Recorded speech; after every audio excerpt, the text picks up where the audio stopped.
días tengan todos ustedes, amigos y amigas. Bienvenidos a este canal de YouTube. Por ahí no se les olvide darle me gusta, su like, abajo la campanita, piquen, puchen, echen la mano, chinga. Vámonos con Tokio. Diálogo. Bueno, pues vamos a abrir bueno, vamos con la compañera. Gracias, señor presidente. Muy buenos días.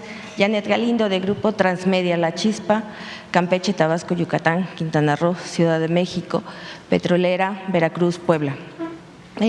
Señor presidente, primeramente quisiera preguntarle, este fin de semana tuvo una gira de trabajo y de supervisión en el norte, estuvo acompañado de la doctora Claudia Sheinbaum. ¿Cuáles fueron los proyectos de los que ustedes estuvieron platicando, de los que estuvieron conversando, independientemente de la supervisión, ya que pues estamos a pocos semanas ya de terminar esta administración, pero hay trabajos que todavía van a quedar para la siguiente administración. Específicamente hacia estos trabajos, ¿cuál fue su plática con ella? Bueno, fue una muy buena gira.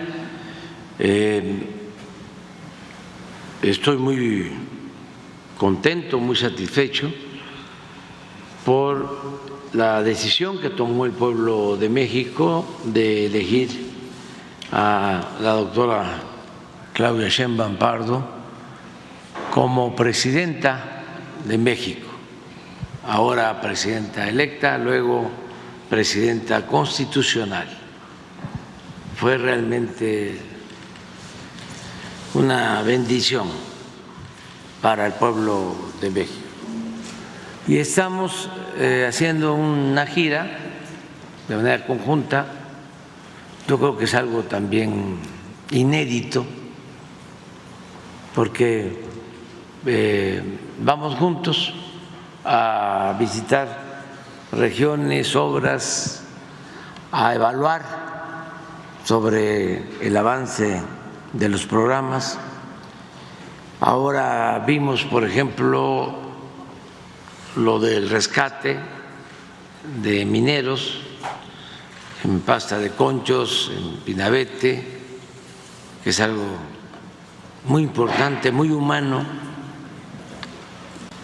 muy de justicia social, de atención a las víctimas, a los familiares de los mineros.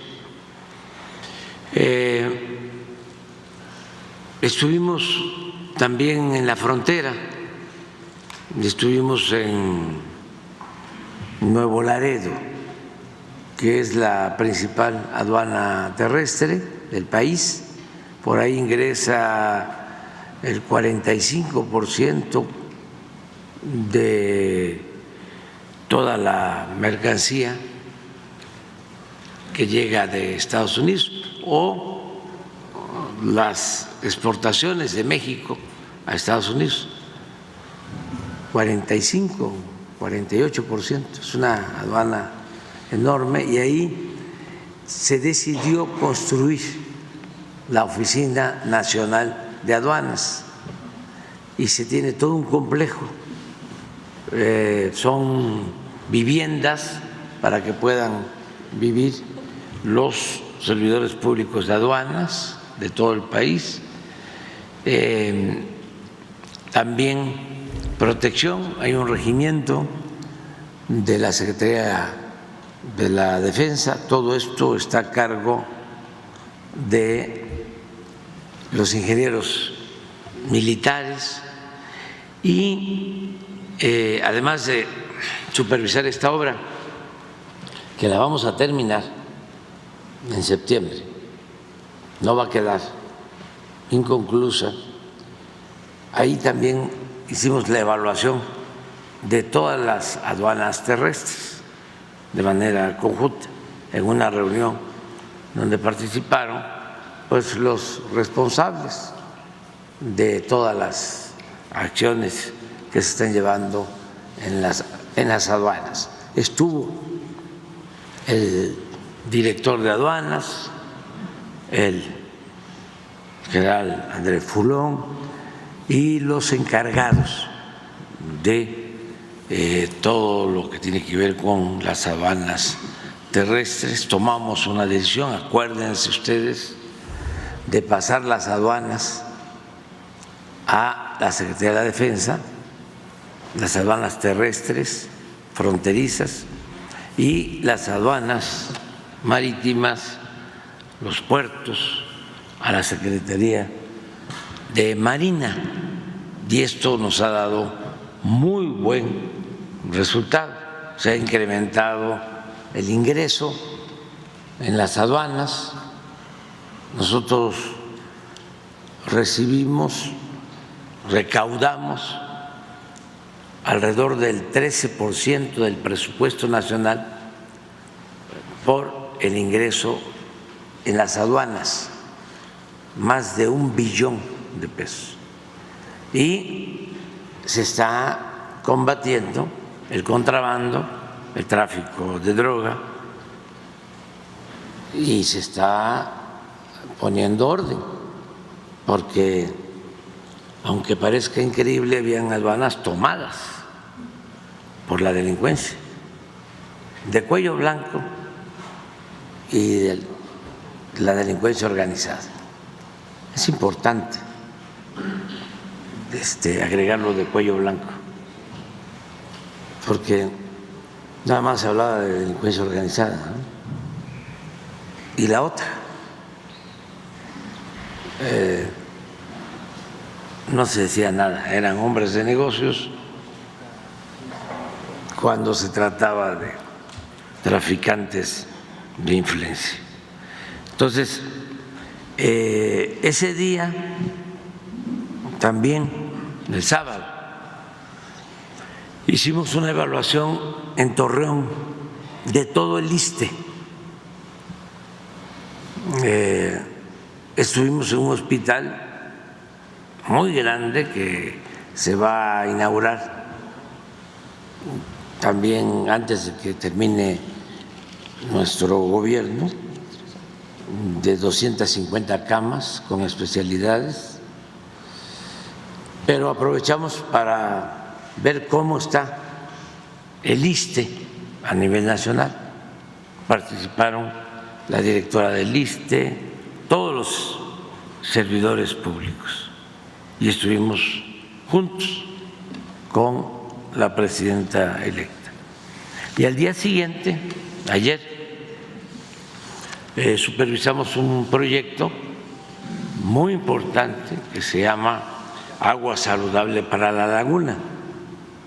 Ya saben ustedes que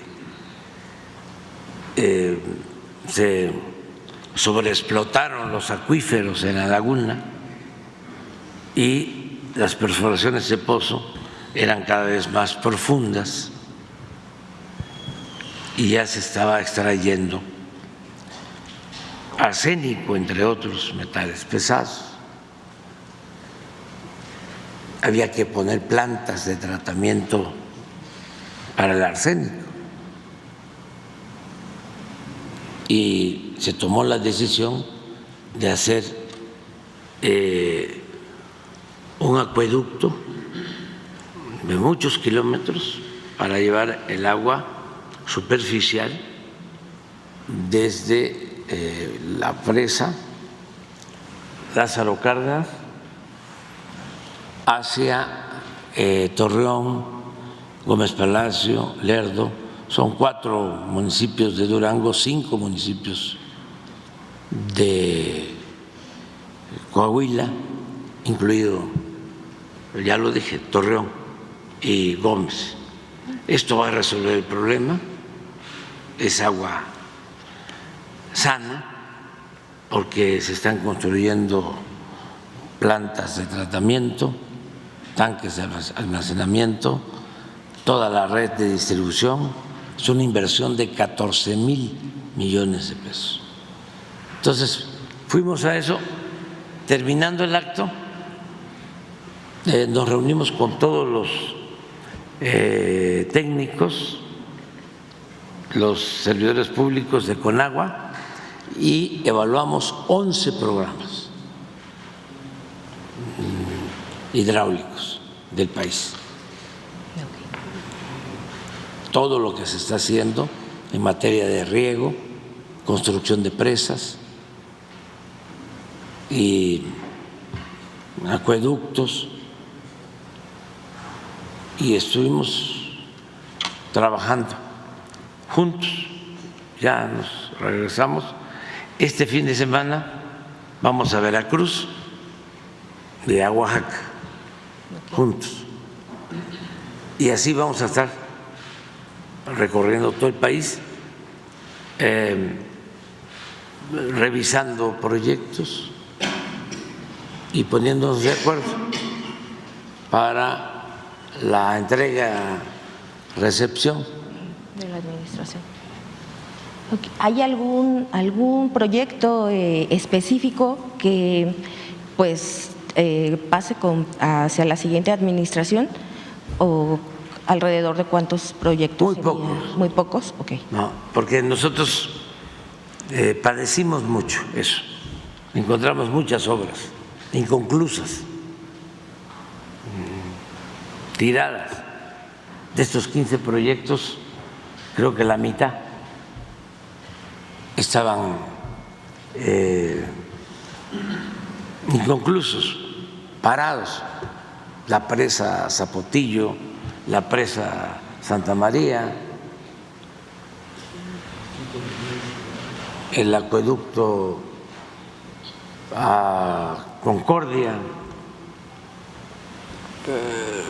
Empezaron a construir lo que llamaban el Canal Centenario. Creo que hicieron un canal en Nayarit.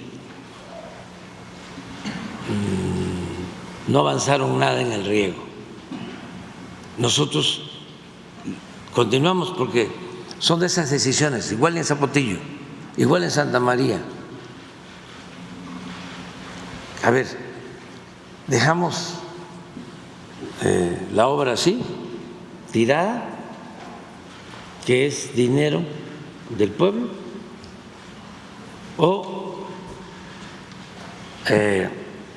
la concluimos, aunque nos cueste.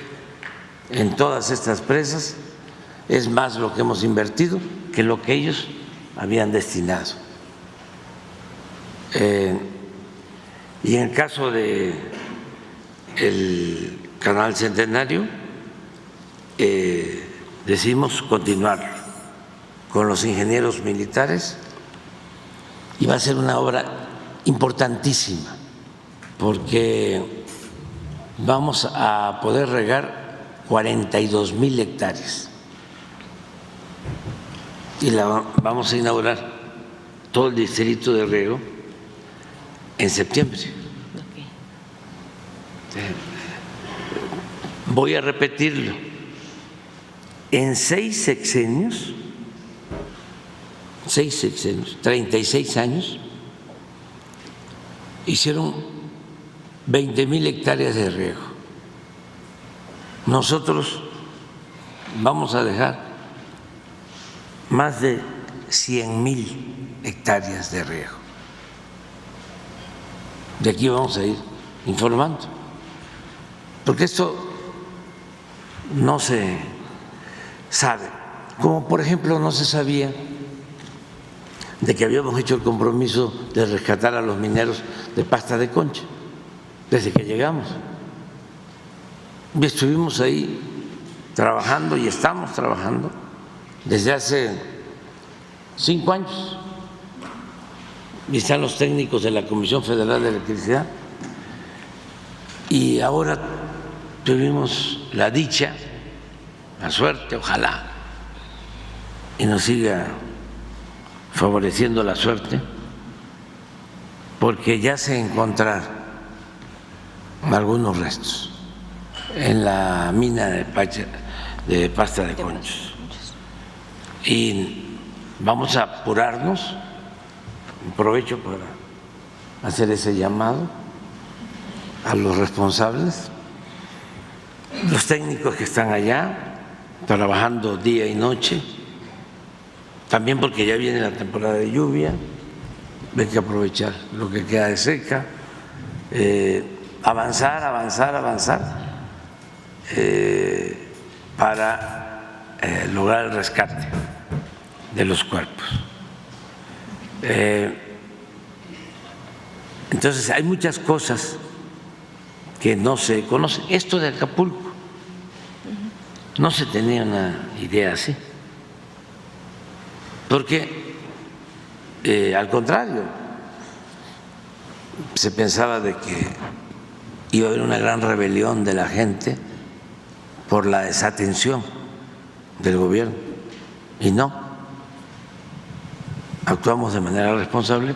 Hemos estado en reuniones en Acapulco alrededor de 10 veces, evaluando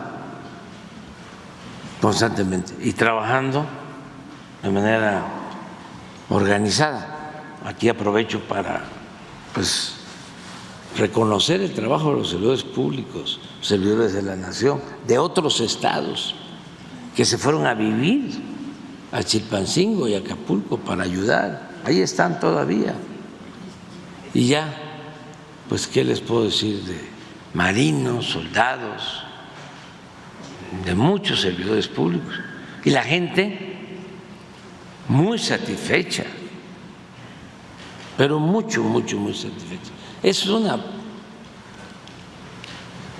prueba más. Ojalá y esto ayude a que los conservadores vayan aceptando de que el pueblo es agradecido y es bueno, que se quiten de la cabeza eso que les metieron desde hace muchos siglos, de que el pueblo es malagradecido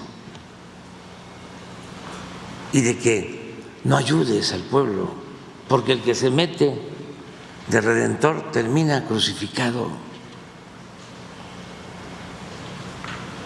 Ojalá vaya cambiando ese pensamiento, porque yo tengo muchísimas pruebas de cómo el pueblo es bondadoso. El pueblo no traiciona. Y en un proceso como el que estamos de transformación, lo más importante es apoyarnos en el pueblo. El pueblo es el motor del cambio, porque lamentablemente ese pensamiento conservador y sobre todo la ambición por el dinero de algunos los lleva a obnubilarse y a estar defendiendo nada más el dinero, lo material.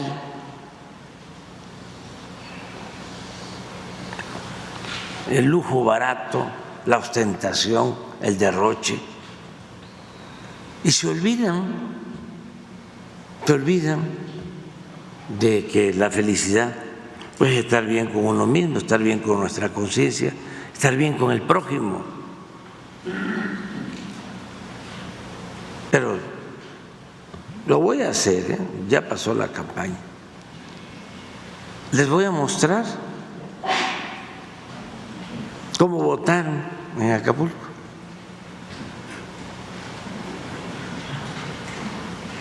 Ofrezco disculpas, pero me sirve. Me sirve.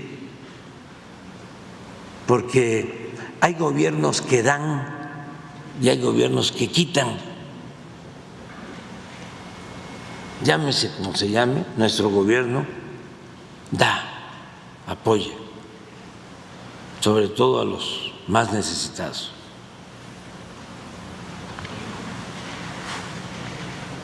Es que lo voy a poner porque si ustedes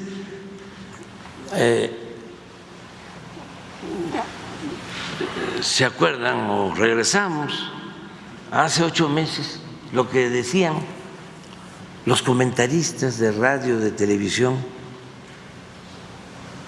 celebraban hasta el que fuimos allá y nos atascamos en un jeep del ejército, se burlaban, pero además de que eso iba a significar nuestro fracaso rotundo. ¿No tienes un mapa? No, pero no el mapa, los datos. Son los distritos. Distrito 2 y abajo, Miren esto. 80%.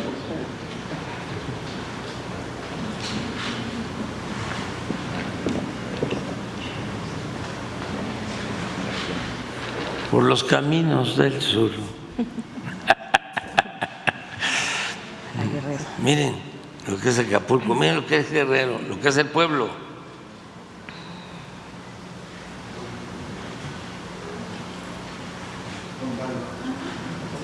Ya, con eso. Ya completa la votación de los 2 distritos. Ofrezco disculpa, sobre todo a nuestros adversarios, que los respeto mucho, porque yo tengo adversarios, no tengo enemigos. Lo tengo que hacer porque es mi trabajo, hacer conciencia, sobre todo pensando en los jóvenes, ya la gente mayor ya. Yo recomendaría de manera respetuosa, no se enganchen con pleitos, ¿no? O debates. Es muy difícil. Ayer no sé si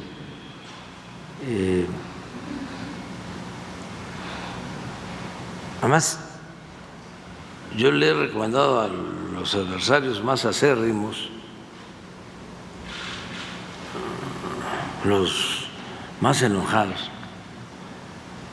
que respiren profundo, que descansen, que dejen el Face un tiempo, Twitter,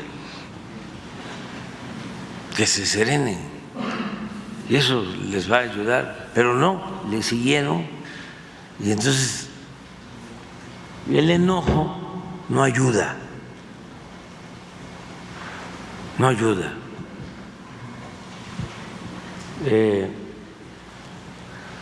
Ayer estaba yo viendo, no sé si tengo la duda, si es Luis Pasos papá o Luis Pasos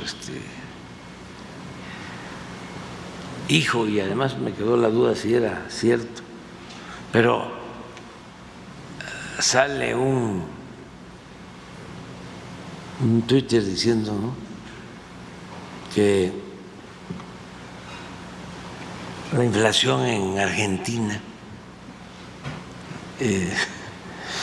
es más baja que en México.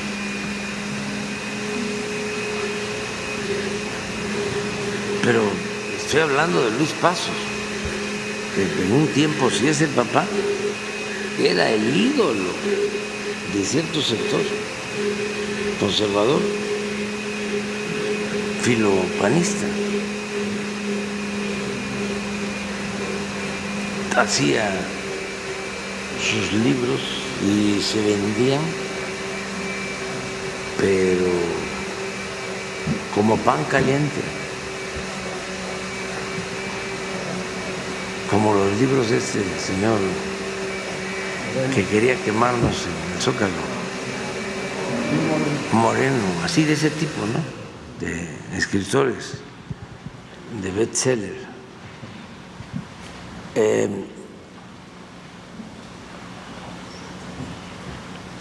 Pero no puede que estar cometiendo esos errores, ¿no? Dieron a conocer, ahí mismo aparece alguien que le aclara de que eso es mensual, no anual. Nosotros traemos 4.5 anual, ellos traen alrededor de 50 anual. Estamos hablando de 10 veces más, con todo el respeto. ¿Mande? El hijo, sí. Es que sí me llamó la atención. No podía el papá cometer un error así. Esto.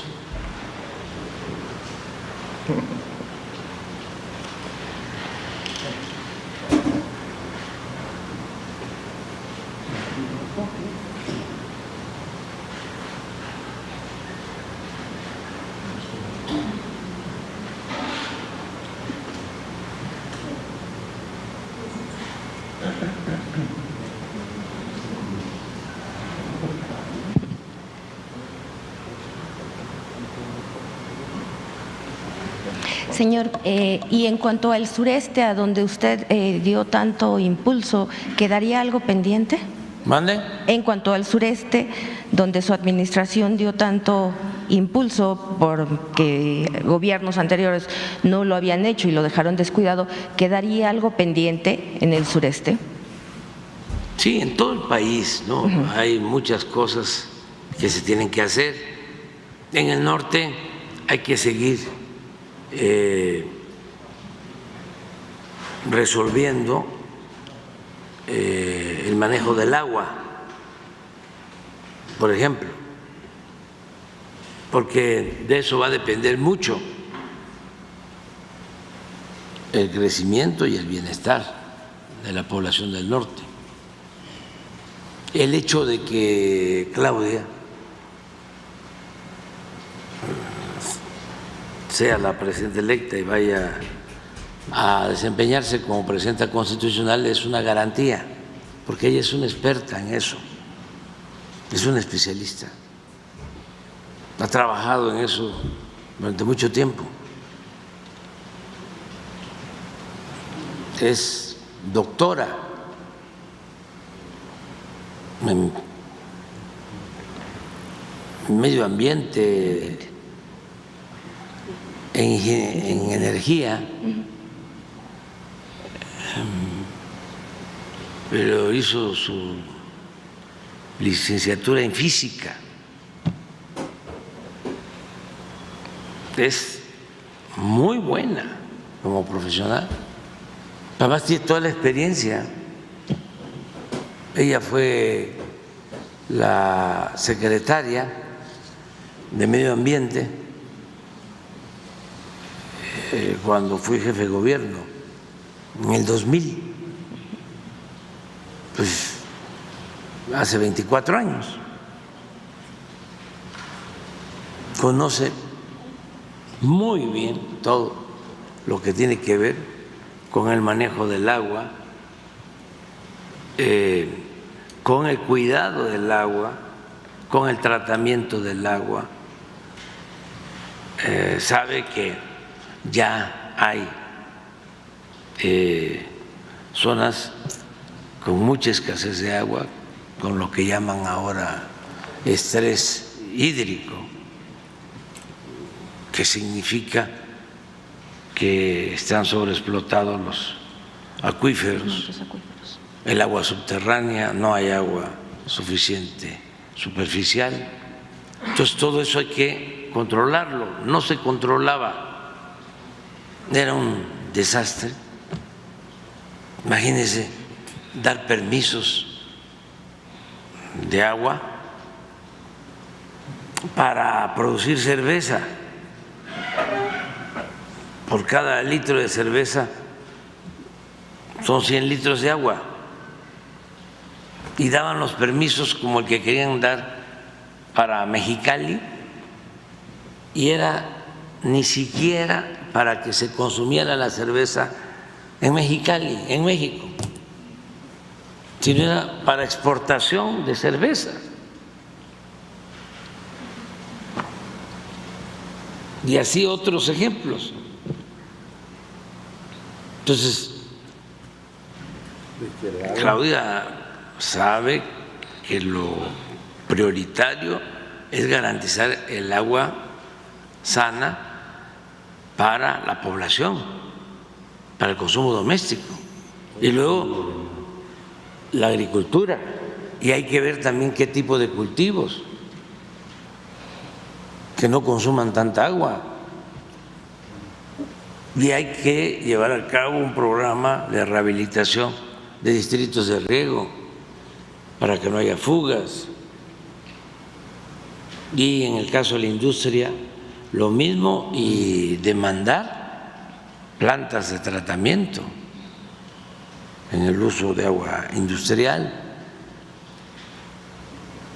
Eso en el norte va a ser muy importante, porque es lo único que puede impedir el crecimiento en el norte. Todo lo demás es muy positivo. Sobre todo, pues tienen el mercado más grande del mundo. Ahora el presidente Biden acordó la creación de 3 puentes fronterizos más entre México y Estados Unidos. Esas autorizaciones solo las puede otorgar el presidente de Estados Unidos. Entonces, fue un avance, está creciendo muchísimo el comercio, ya lo hemos dicho muchas veces. Nos convertimos en este gobierno en el principal socio comercial de Estados Unidos. Está llegando muchísima inversión extranjera y el norte se va a seguir beneficiando. Y además tienen cobre, que va a ser muy demandado con todo lo que es la industria automotriz, la construcción de carros eléctricos, que van a requerir 5 veces más cobre del que necesitan ahora para fabricar un automóvil normal, convencional. Y en Sonora se tiene el cobre, tenemos litio para las baterías, muy buena infraestructura, se están haciendo plantas solares, fotovoltaicas, la planta más grande de América se está haciendo en Peñasco. Vamos a entregar la primera etapa. En fin, tiene mucho futuro el norte, el centro igual, y el sureste, que pues tiene mucho potencial. Ahí está el 70% del agua del país. Por ejemplo, quieren poner una planta de cerveza para exportar, pues ahí está el Papaloapan, el Usumacinta,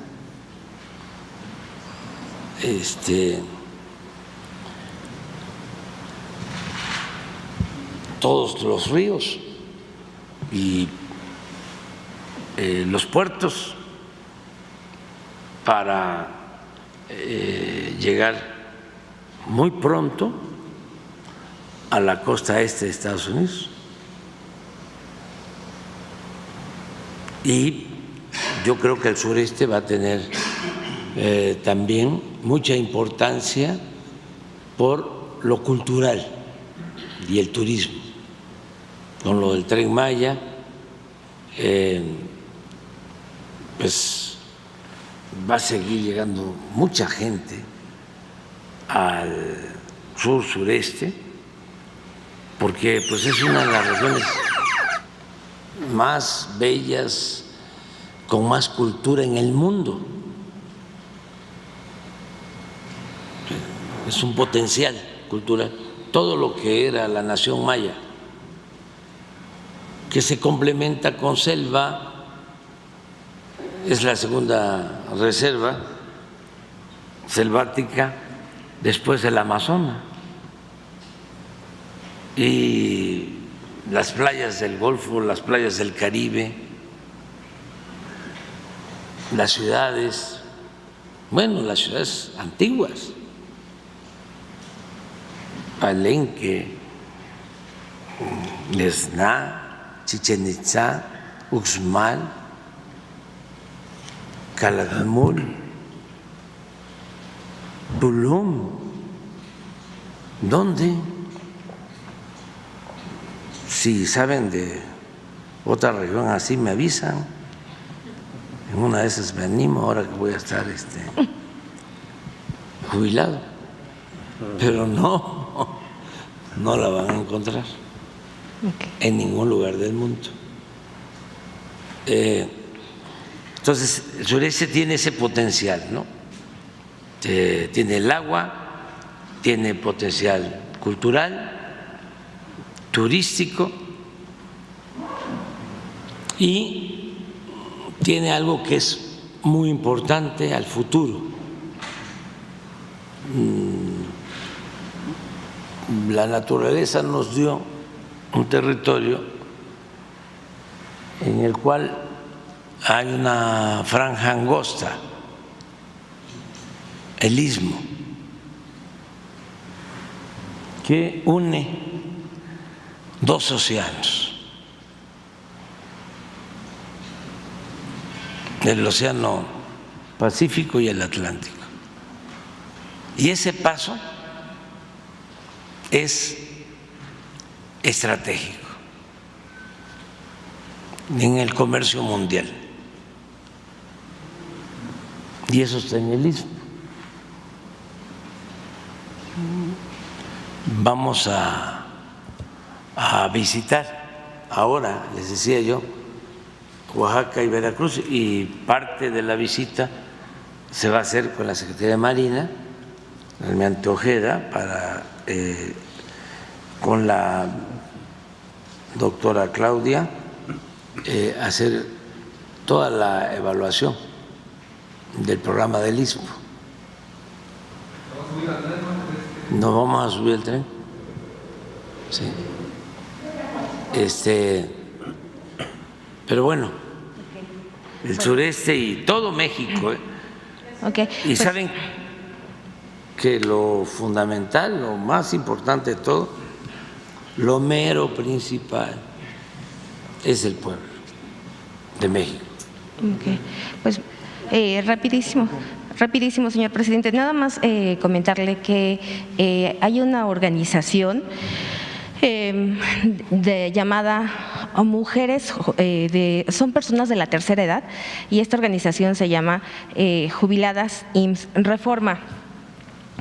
Ellas pues lo están pidiendo que desde, le doy la fecha exacta, de acuerdo a las reformas, ellas están trabajando desde el 2015.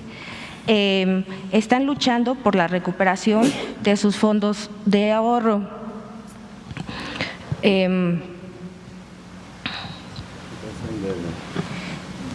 Ellas dicen que, bueno, desde la administración del expresidente Enrique Peña Nieto, él dio la instrucción en las juntas de federales y tribunales laborales para retener sus ahorros depositados en las cuentas y mandarlas a las cuentas de las AFORES. Esta acción se amparó en una jurisprudencia diseñada medida para detenerles sus ahorros. Dicha jurisprudencia es la 185-2008, la cual fue creada desde la administración de Felipe Calderón Hinojosa. Sin embargo, esta no fue implementada hasta el 2015. Y a pesar de que las trabajadoras del IMSS ya tenían resuelta su jubilación, según el contrato colectivo de trabajo y privado entre el Sindicato Nacional de Trabajadores del IMSS, estas trabajadoras fueron obligadas a registrarse en las AFORES, lo que implicó una doble aportación para su jubilación. Es decir, contribuyeron al régimen de jubilación y pensiones y ahora pues también a las AFORES. Lo que ellas están pidiendo, que esa doble retiro que se les está haciendo, pues es un dinero retenido, pero fue por una orden de la Suprema Corte de Justicia. Entonces, pues ahora lo que ellas piden, que esos ahorros que se les estuvieron reteniendo, que pues por favor le suplican a usted que les ayude a revisar nuevamente el caso, porque han tocado varias puertas y no han tenido una solución favorable. De hecho, pues como son personas jubiladas, ellas también están ofreciendo su trabajo de manera altruista hacia su gobierno, porque tienen los conocimientos y ellas pueden trabajar y colaborar en primer nivel. En lo que sí ellas se acercaron a la redacción del Grupo Transmedia, y lo que sí nos estaban pidiendo, que si puede revisar nuevamente su caso, pues ellas lo que querían era que usted las atendiera, pero bueno, que si pueden revisar sus casos. Traigo todo el archivo de que ya se presentaron también aquí en Atención Ciudadana y laudos que también han recibido. Y bueno, eso sería todo de mi parte. Pues eso lo podría ver aquí la secretaria de Gobernación, que Luisa María te atienda, que platique contigo y si es posible hablar con ellos. Muy bien. Muchas gracias, señor presidente. Muy buenos días a todos los miembros del gabinete y a la señora gobernadora. Daniel Marmolejo, de Cuarta República. Señor presidente, quisiera aprovechar un poco el formato más de diálogo que el de preguntas, porque hemos estado trabajando en una serie de reflexiones sobre la reforma al Poder Judicial, considerando que el diagnóstico que se tiene para una reforma es justa.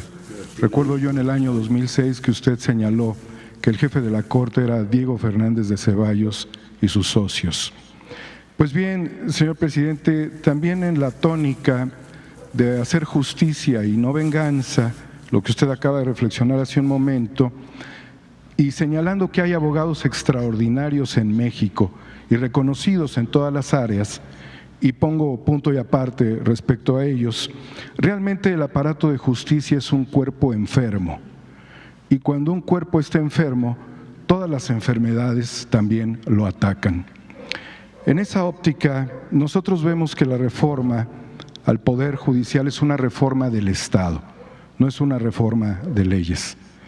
Bajo esa lógica, la posibilidad de hacer una reforma justa a la justicia, teniendo, y lo debo de decir porque así fue el resultado electoral, el sistema judicial, la espada de Damocles en la cabeza, porque así lo determinó también el pueblo.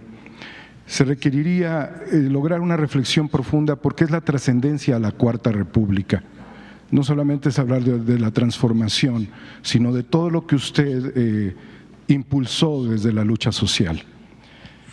En una conversación, entrevista que tuve con Porfirio Muñoz Ledo en el año 2006, estableció al menos 4 máximas fundamentales dentro de la visión de Estado, cuando la lógica de lo que estaba sucediendo en contra de la democracia y de su persona nos daba cuenta de que había una ruptura del pacto social. Él estableció lo siguiente: se requiere el máximo de representación del interés del pueblo, el máximo de equilibrio entre los poderes, el máximo control de los actos de la autoridad y el máximo de ciudadanización de la vida pública. Sobre esas 4 máximas hemos visto que se está trabajando de manera muy precisa en su gobierno, señor presidente. Sin embargo, el proceso que enfrentaría a 1.633 cargos para jueces, magistrados, además de los 9 ministros que se proponen, por medio de estrategias de campaña, tiene algunas complejidades que visualizamos. Señalo a mi amigo querido Ursus Sartoris, que además de ser un extraordinario abogado, es un gran poeta. La interferencia de los partidos políticos, número 1, porque además son los más expertos en las campañas políticas, electorales. El otro sería la interferencia de los poderes fácticos, usted lo mencionó muy claramente, delincuentes de cuello blanco. Y la otra es la intermediación del crimen organizado. Dentro de toda esta visión y teniendo 60 días para publicitarse, el riesgo está en ciertas regiones del país donde el crimen organizado y en general estos 3 poderes estarían buscando posicionar a sus propios cuadros. Esto es muy delicado porque en Italia el juez Giovanni Falcone, que fue el que impulsó a los jueces sin rostro, fue ejecutado por ahí de 1990. Si nosotros lanzamos, más allá de la carrera judicial y de un trabajo sigiloso de quienes pueden combatir a la delincuencia, sobre todo en el ámbito penal, en el ámbito mercantil, etcétera, estarían en riesgo muchos jueces en nuestro país. Y hay muy buenos jueces en materia penal, pero se pondría en riesgo. Sería una cuestión de analizar, porque los jueces sin rostro fueron muy exitosos en Italia para combatir al crimen, a la Cosa Nostra específicamente. Y bueno, señor presidente, si lográramos una reforma justa a la justicia, yo creo que esta reforma sería un ejemplo para el mundo y realmente le hace mucha falta a la justicia. Y quiero evocar una anécdota de hace 35 años más o menos, donde yo empecé a ver que había un problema en una graduación de estudiantes de Derecho. La porra que coreaban, bueno, aquí hay abogadas y abogados, pero en aquellos años, y espero que eso ya no se repita, era robo, fraude y cohecho, arriba los de Derecho. Entonces la contaminación que se fue dando a las universidades marca una característica y una condición muy grave, porque a partir de ese momento también se dieron pues el tráfico de tesis, estos plagios, la comercialización, ahí ya comenzaba el fraude desde las mismas universidades. Además se convirtieron en cofradías para grupos de poder, grupos criminales y también para el Poder Judicial que fueron cooptando estudiantes. Y aquí hemos mencionado casos muy específicos en donde algún magistrado era señalado por sus propios alumnos por voltear la ley. Dentro de toda esta lógica nos encontramos con que una serie de defensas por parte de grupos de abogados, en donde no debo de dejar a un lado los colegios de abogados, que la colegiación no está legalizada en México como tal, pero también han sido fachadas del crimen organizado. ¿Qué decir de los notarios? También señalamos al cártel de la escritura chueca, aquí con usted, que se han dedicado al despojo. Y bueno, pues los estudiantes veían dentro de todo esto posibilidades de volverse multimillonarios. En todos estos años hay grupos que han invertido en bufetes de abogados 100, 1,000, 2,000 millones de pesos por cosas que tienen más que ver con el tráfico de influencias que con la defensa legal. Quisiera yo también reflexionar dentro de todo esto, señor presidente, la importancia que tiene trasladar a todos los poderes, incluyendo a las fiscalías. lo que significa que con el avance que usted nos ha mostrado de su partido Morena a nivel nacional, también tiene que haber una revisión del sistema judicial de los estados, que hasta donde nosotros sabemos es donde hay aún más corrupción. Y tienen que trabajar los congresos para elegir buenos fiscales, para que todo lo que tiene que ver con el aparato de justicia y con las fiscalías sea adecuado. Lamentablemente, y lo debo de decir, se han caído los casos de corrupción. Hoy la Fiscalía investiga a sus propios fiscales, a sus propios abogados, y muchos jueces incluso han impedido la continuación de un determinado proceso, de una audiencia, porque los abogados enviados por la Fiscalía no estaban a la altura ni conocían realmente los expedientes. Un ejemplo de ello es el caso de Emilio Lozoya. Quisiéramos saber también si esta reforma trasciende hacia la justicia militar. Creo que también sería muy importante esa revisión. Hay quien me dijo que no tocara yo ese tema. Yo le tengo mucha confianza a los funcionarios de la Sedena, de la Marina. No creo que esté cometiendo ningún pecado por señalarlo. Finalmente, señor presidente, uno de los riesgos que se correrían en el caso en el que no fuese una justicia justa es que hemos visto revanchas entre poderes, sobre todo en Latinoamérica. El poder judicial contra el poder legislativo, el legislativo contra el ejecutivo, y los casos están más que evidenciados. Manuel Zelaya, golpe de Estado; Lula, encarcelamiento; Dilma, un golpe legislativo; Evo Morales, golpe de Estado; Pedro Castillo, golpe de Estado, y lo que tendríamos que evitar a toda costa es el ajuste de cuentas entre poderes. Dejo esta primera reflexión, señor presidente. Pues es muy buena tu reflexión. Yo pienso que con la decisión que se tomó a propuesta de la presidenta electa de abrir el debate en las cámaras, ahí pueden hacerse estos planteamientos que son muy interesantes. Creo que hace falta la reforma al Poder Judicial, de eso no tengo la menor duda. Es cuestión de ponernos de acuerdo en hasta dónde se va a llegar, qué es lo más conveniente. Yo sostengo, por ejemplo, que va a ayudar mucho la elección, la pura elección. Se corren riesgos, como en todo, ¿no? Por eso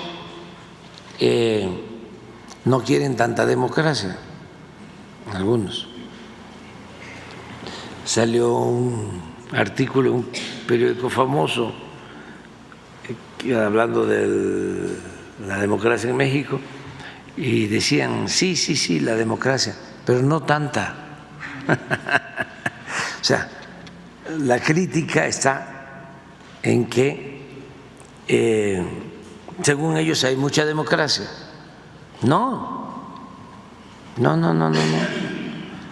Es democracia como se define, como se entiende,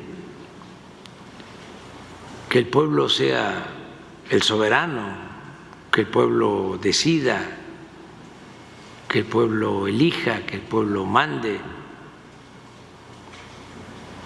y que sea efectivo el sufragio y que el voto sea igual para todos. El voto de un académico, un científico, un empresario, el voto de un campesino, de un obrero, de un integrante de clase media. Es así la democracia. Pero eso no existía en el caso de México. Por eso hablan de que es mucha democracia. Porque si existía, estaba acotada y servía nada más de fachada. En la época de Porfirio Díaz, siempre lo he dicho, nunca se dejaron de hacer elecciones. Siempre se cuidaban las formas. Y de ahí viene aquello de que la Constitución se respeta en la forma para violarse en el fondo. Los tres poderes, pero realmente el poder de los poderes siempre fue el Ejecutivo. O sea, en la democracia, pero de antemano, Porfirio ya sabía quiénes iban a ser diputados, quiénes iban a ser senadores, quiénes iban a ser gobernadores. Y después de la revolución, pues se trasladó el mismo sistema, ¿no?, antidemocrático. Acuérdense, salía el candidato del PRI y ya era el presidente. Lo demás era el manejo de las formas. Habían partidos paleros para simular de que teníamos democracia.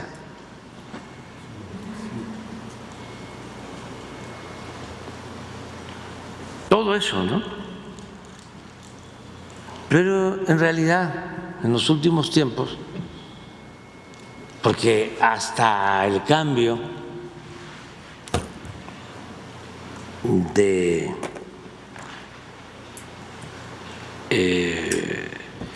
el presidente Cedillo por el presidente Fox,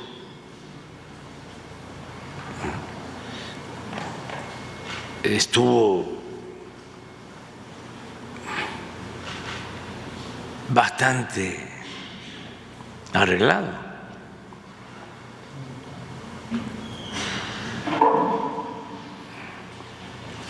Porque lo que querían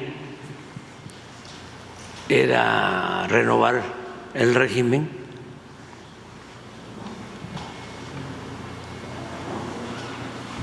con la llamada alternancia y el establecimiento de un bipartidismo donde uno u otro les representaba lo mismo a los que dominaban, a la oligarquía. Les daba igual si era de un partido o si era de otro. Ellos mandaban y usaban a un partido o usaban a otro de acuerdo a lo que les convenía.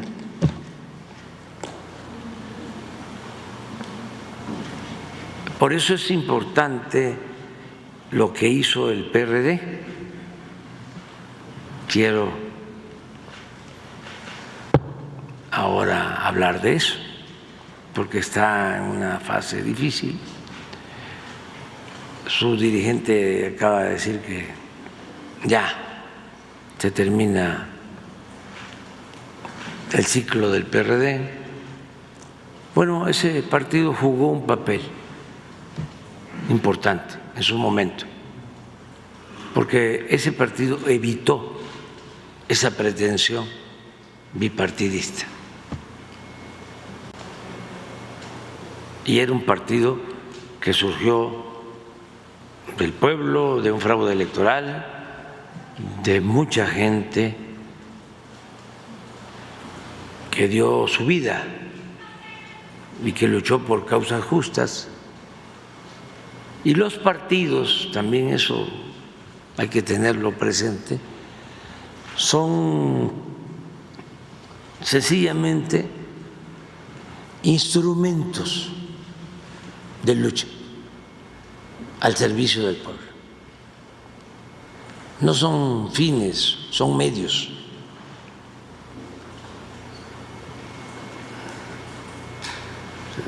El partido no es un fin, el partido es un instrumento que va a permitir, ¿no?, llevar a cabo una transformación, una causa superior. Entonces aprovecho para recordar eso. Tan no les funcionó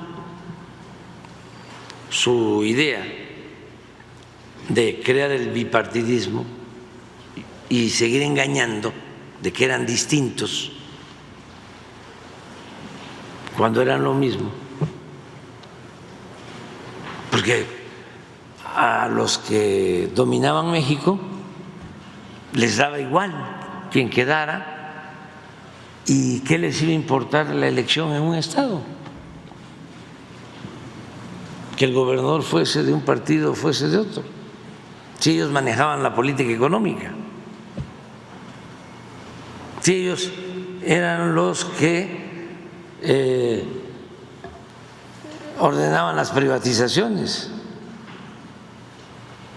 si ellos se beneficiaban con esas privatizaciones, si ellos fueron los que impulsaron el que se convirtieran las deudas privadas de unos cuantos en deuda pública,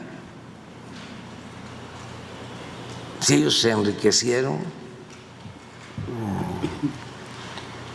sin límite. Entonces, ese modelo fracasó,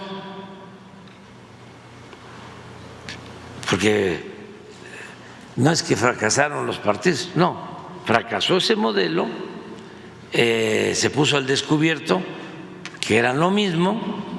Yo decía en su momento, con todo respeto, que era como las diferencias entre un partido y otro, las diferencias que tenían eran como las que podían existir entre la Coca-Cola y la Pepsi-Cola. Ya no hay Pepsi-Cola, ¿eh? O sea, Sí, hay Pepsi. ¿Coca-Cola hay todavía? Sí, señor presidente. Bueno, pero al final de cuentas es lo mismo. Tan fue así que en los últimos tiempos, por las circunstancias, ya fuera máscara, porque no nos creía, el pueblo es muy bueno, todo el pueblo de México, independientemente a qué clase pertenece, es gente buena, gente de buenas intenciones, no es un pueblo mal pensado, no. Entonces muchos creían de que eran distintos y nosotros decíamos, no, es el PRIAN, no es cierto. Y ya se demostró, pues, de que era lo mismo. Entonces, ahora lo que se tiene que seguir promoviendo es que haya democracia plena y que se termine la simulación. Ahí estriba el debate, ahí está el meollo del asunto, de que ellos no quieren la democracia, aunque digan lo contrario, o quieren la democracia, pero como fachada, para simular. Lo que ellos quieren es el dominio de las élites, el dominio de una minoría. Ellos quieren un gobierno oligárquico, pero pues no se puede decir así abiertamente, el gobierno es nuestro, como lo fue durante mucho tiempo. nosotros somos los que tenemos el privilegio de mandar. Entonces, sí se habla de democracia, pero pues es pura demagogia, porque en realidad lo que quieren es que sigan unos cuantos dominando y que México sea país de una minoría. Eso ya no es posible. Y en la pasada elección se demostró, el pueblo quiere ser el arquitecto de su propio destino. El pueblo está decidido a participar y que se les tome en cuenta. Y sobre todo que su dinero se distribuya con justicia, que no se quede en unas cuantas manos. Ya no quiere el pueblo que sigan robando. Ese es el cambio. Entonces, lo del Poder Judicial, en esencia, es eso.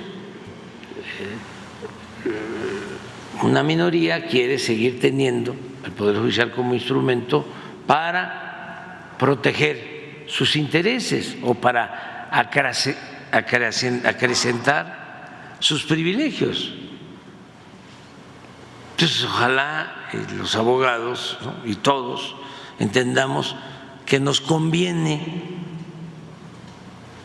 el que no haya corrupción, que haya un auténtico Estado de Derecho y también que no se excusen en que se va a apoderar el crimen del Poder Judicial, la delincuencia organizada, no dicen la delincuencia de cuello blanco,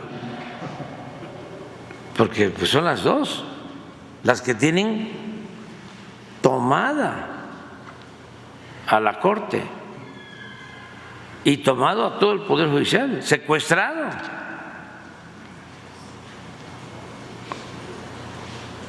Bueno, que hay riesgos en las elecciones, siempre han habido riesgos, pero se equivoca menos la gente. No tenerle miedo al pueblo, confiar en el pueblo. Y también esto, se necesita especialistas. Van a haber especialistas, porque los requisitos pues tienen que ser abogados, y si tienen maestría mejor o doctorado. Sí, nada más que el pueblo va a elegirlos y que todos participen, y que la gente se entere. Yo no podría límites, o sea, claro, en uso de dinero, participación de instituciones, eso tiene que estar controlado, pero que la participación sea amplia. Y si hace falta más difusión, que se lleve tiempo, que se conozca a todos los candidatos. Y si hacen falta más candidatos, que participen más candidatos, pero que los elija el pueblo. Y lo otro también, que los que están de jueces, que los que están de ministros, de magistrados y de ministros puedan participar. Se van a sentir muy orgullosos. Yo estuve, ¿sí?, y fui ratificado. O sea, me sometí al escrutinio público y el pueblo, por mi trabajo, por mi rectitud, por mi honestidad, me eligió. Van a haber muchos que van a poder decir, yo llevo 10, 15, 20 años en el Poder Judicial y les voy a decir lo que tengo. tengo, ¿sí?, una casa en una colonia de clase media, mi familia, un hijo estudia en la UNAM, otro está estudiando en el ITAM porque me alcanza para pagar la colegiatura ahí, pero no tengo otros bienes, no tengo ningún departamento en Nueva York, ¿sí?, ni en Florida, ni tengo una casa de campo en Valle de Bravo de